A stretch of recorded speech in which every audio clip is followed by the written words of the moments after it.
Brasil tem outra dimensão, não é? Até a geográfica. E a geografia brasileira e a entrada imensa de tantas e tão variadas gentes naquele território faz com que o Brasil tenha outras perspectivas, outra abertura. E do ponto de vista até profissional, sempre encontrei no Brasil por exemplo, no que respeita à interdisciplinariedade, muito mais uma apetência para a prática interdisciplinar do que em Portugal. Tive uma boa relação com os Guarani, inclusive propus um projeto que infelizmente nunca foi levado a cabo, é que eu verifiquei que quase eles todos já não falavam Guarani.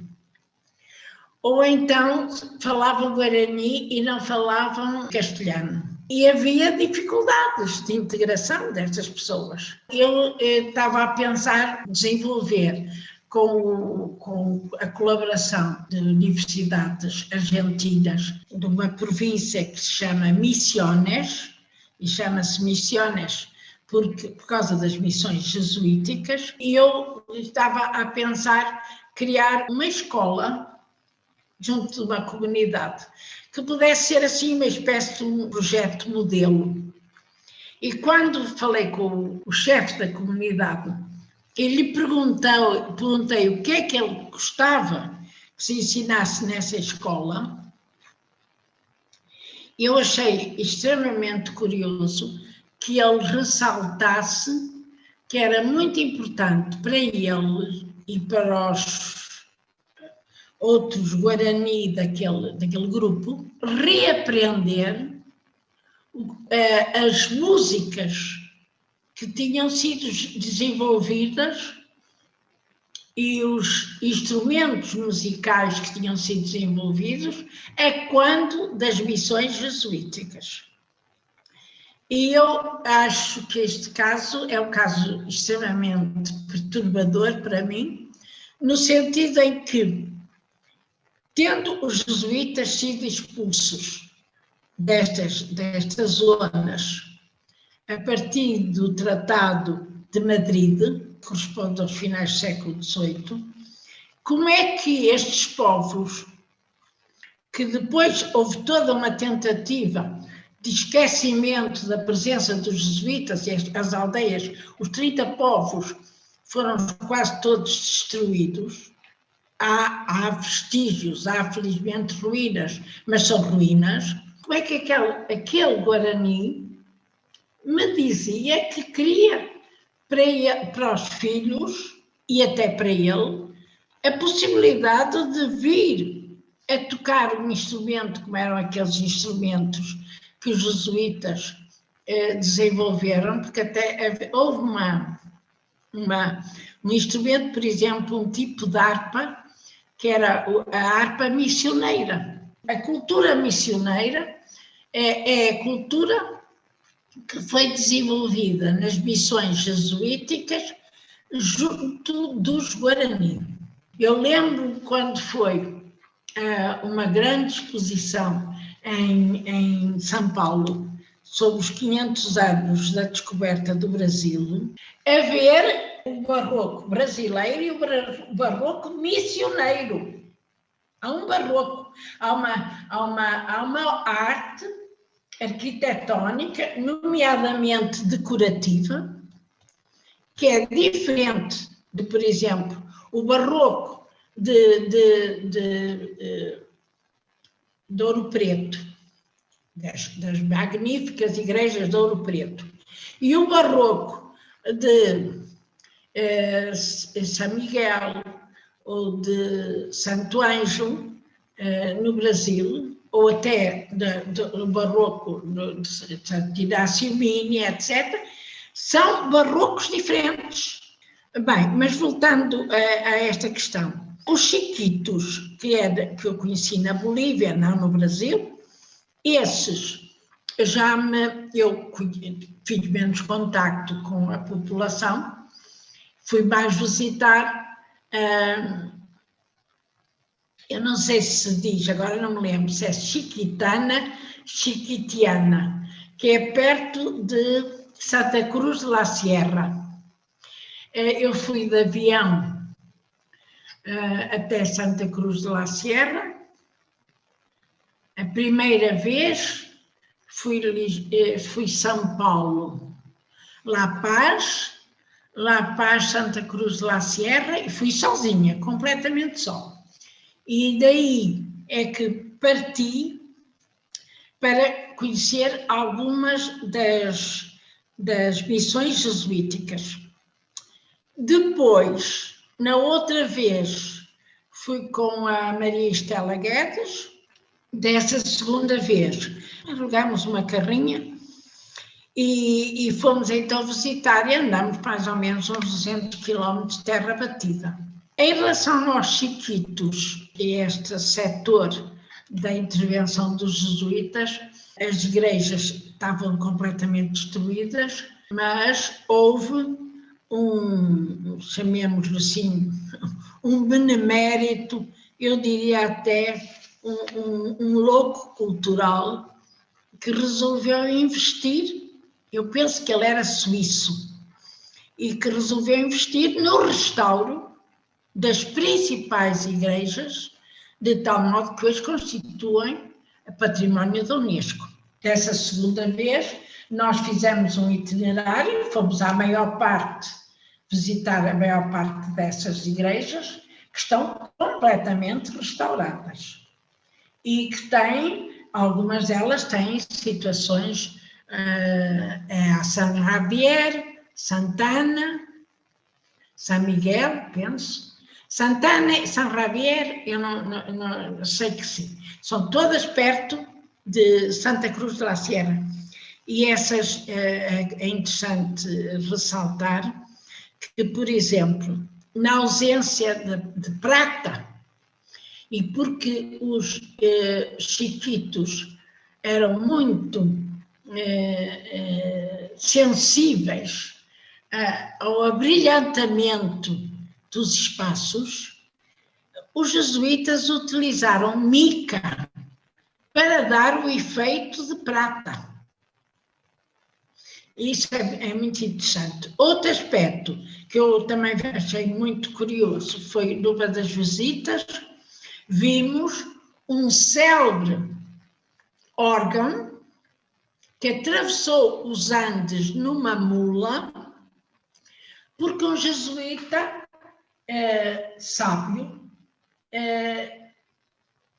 estava bem consciente que a música era um dos elementos fundamentais da cultura, quer dos Guarani, quer dos chiquitos, mas neste caso tratava-se dos chiquitos, e então nós temos esse órgão atravessou os Andes para chegar, eu penso que à igreja de Santana. E quem nos mostrou esse órgão, super histórico, a certa altura chamou um dos netos, e o neto era uma criança que, dado o calor, no fundo, estava sem sapatos, nem sequer sem sandálias, e quase que só usava calças e uma blusita assim muito fresca, e ele ia para a aula de música e tocou no órgão. E nessa altura que nós estivemos junto aos chiquitos, havia um coro que tinha ido para o aeroporto de Santa Cruz de la Sierra para vir para a Alemanha, um coro de jovens e de crianças, para cantarem num festival de música barroca. Estes aspectos da importância da música. Outro aspecto da importância também é o trabalho da madeira. Eu, aliás, tenho em minha casa e de mostrar uma peça que trouxe, que é muito reveladora de como era a educação barroca destas igrejas, e onde é curioso, eles hoje têm escolas para trabalhar de artes e ofícios, quer para desenvolverem a construção de peças decorativas com madeira, como também de instrumentos musicais. E isso tem desenvolvido muito a zona, porque, por um lado, dá emprego e, por outro lado, constitui uma atração turística. Está bem resolvido. Na altura que eu lá estive, achei que as coisas estavam bem resolvidas, porque realmente tinham conseguido muito mais até, penso eu que não estou a errar, na impressão que tenho, que é mais isso dentro esse aspecto de reativar uma cultura que se torna economicamente útil pelo comércio, pelo artesanato, pelo turismo, está mais envolvido junto dos chiquitos do que junto dos Guarani.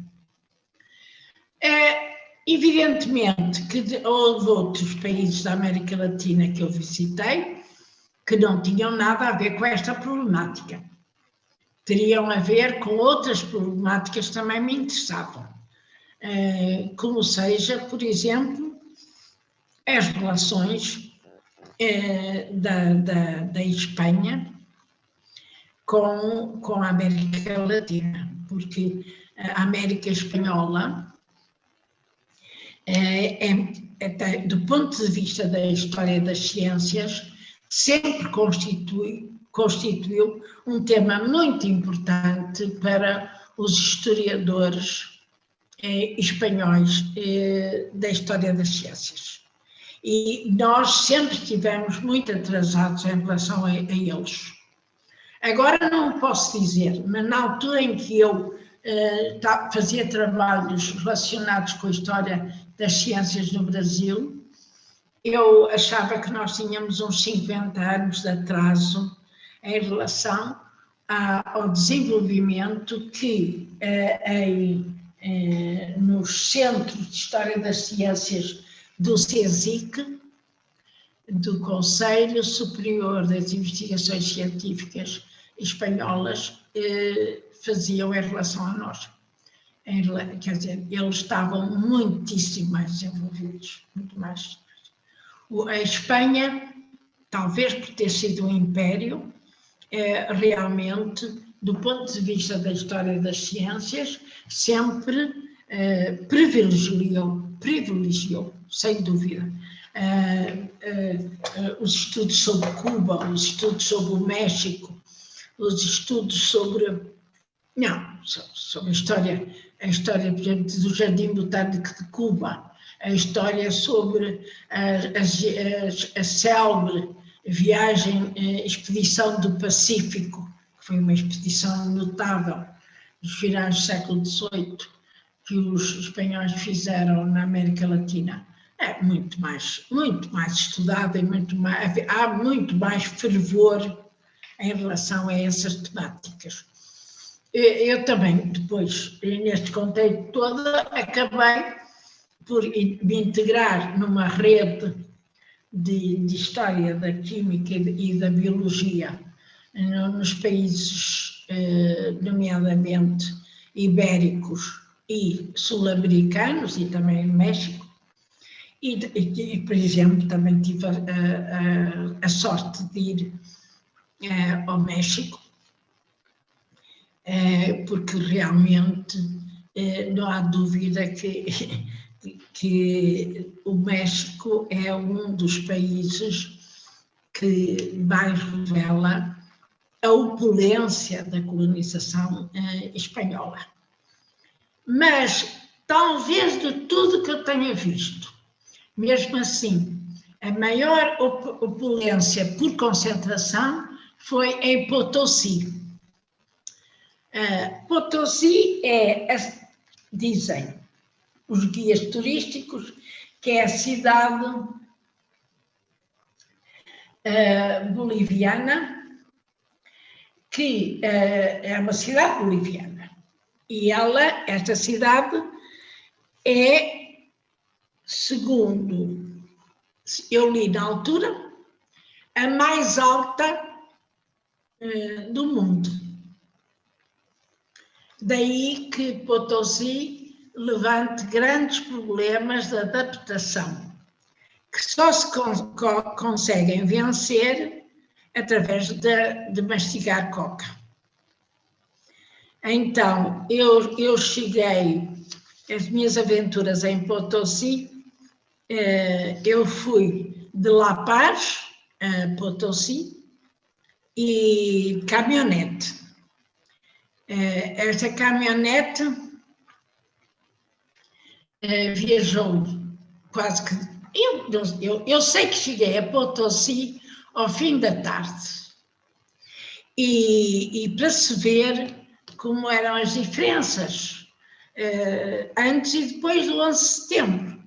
Eu cheguei, tomei um táxi e o jovem, a certa altura, explicou-me que para chegar ao hotel para onde eu ia, que eu teria que dar uma grande volta, porque havia uma espécie de um carnaval, um desfile de carnaval.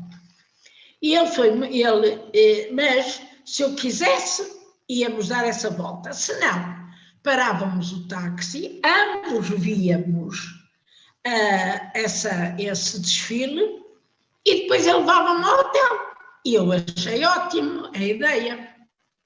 E então, ainda me lembro de ter dito, olha, que eu espero que você seja um jovem responsável e seguro.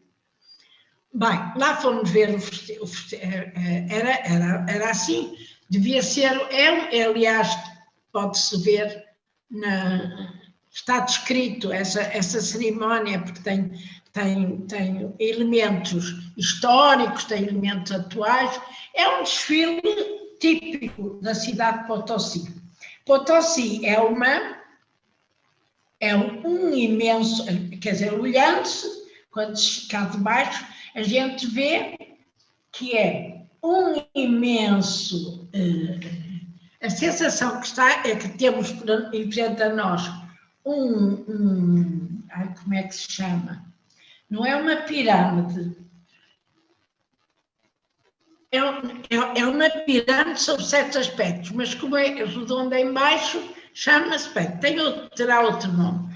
E são as minas do estanho. As minas do estanho. E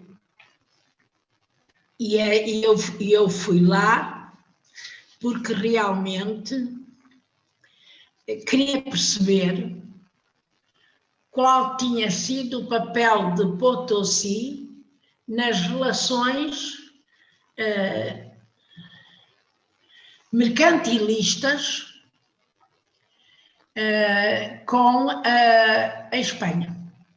E que não era indiferente a própria forma como os pueblos missioneiros jesuíticos se tinham desenvolvido. Toda a gente me falava de Potosí e eu achei que tinha de ir lá. Pronto. A maior mina do mundo de estanho. E foi...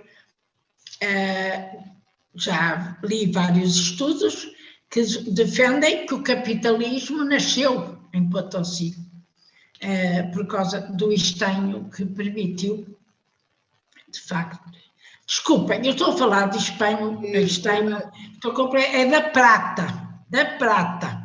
Era a maior mina da prata na época. E é a única vila imperial que a quem o Carlos V só deixou que houvesse uma única vila imperial, era Potosí.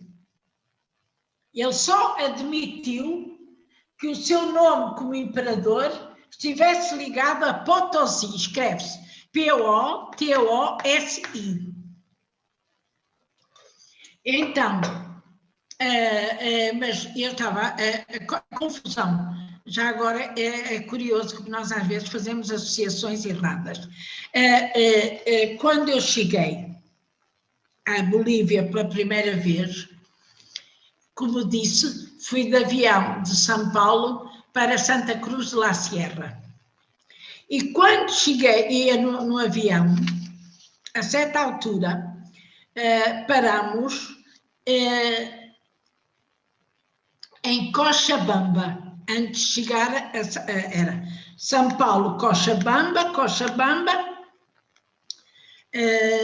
Santa Cruz de la Sierra. E o meu companheiro de viagem, que disse-me que era boliviano, quando parámos o avião em Cochabamba e tivemos de esperar um pouco que entrassem mais pessoas, disse-me, olha, desculpe, nunca veio à Bolívia, pois não? E eu disse, não. E ele disse assim, é porque não deve imaginar, sabe que nós só temos uma pequena estrada asfaltada, de resto é tudo estradas de terra.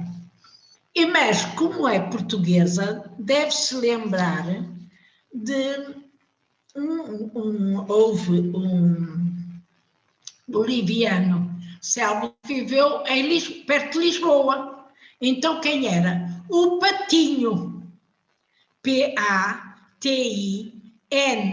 com um acento, com um tilde, Patinho, que era o Selmo Rei do Estanho. E agora, eu por causa disto, vejam bem, estava a pôr em Potosí, é que Potosí é uma mina de prata, que ainda hoje funciona.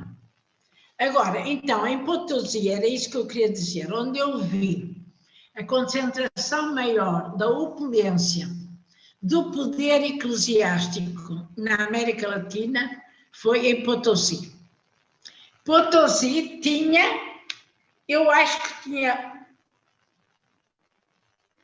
todas as ordens religiosas tinham um convento em Potosí. E, claro, essa confusão também tinha a ver com o cansaço sentido por altitude.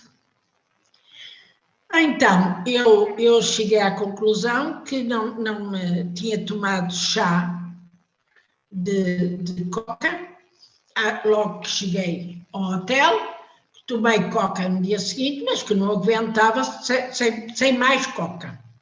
Então, fui a uma farmácia para comprar coca. E disseram que não comprava, que não vendiam, que não podia comprar, não vendiam, mas que eu podia ir ao centro de saúde.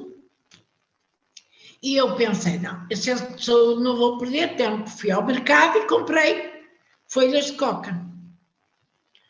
E comecei a mastigar. E eles lá, até muitas vezes, têm uma deformação na cara por estarem a mastigar constantemente a coca.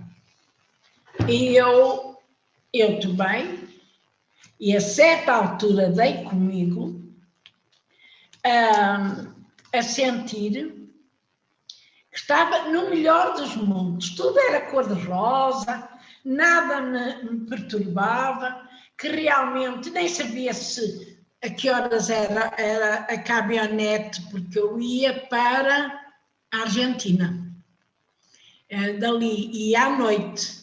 Bem, entrei no melhor dos mundos e achei que por questões de precaução, que melhor era ir para o hotel e esperar que o mundo maravilhoso se tivesse mantido e tomar a seguir um táxi para ir, então, para a Argentina.